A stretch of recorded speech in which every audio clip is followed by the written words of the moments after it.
పట్టేసినాడే ఒడిలో కట్టేసినాడే మటన్ ప్లేట్లో చికెన్ ముక్కల వగల్ చూపుతుంటే ఇక నేనేం చెయ్యనమ్ము తకదిం స్టార్ట్ చేస్తేనమ్ము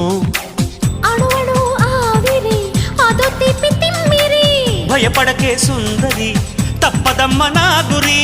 అవునంటే హైదరాబాదుని పిల్ల రాసిస్తారావే నా జిల్ జిల్ కాదంటే వింటావా ఓయల్లో పొందిగ్గా పూలెట్టైనా జల్లో చలిగా ఉందన్నాడే కిల్లాడి బుల్లోడు చలి చంపేస్తా ఉంటే ఏం చేయనే బుల్లెమ్మా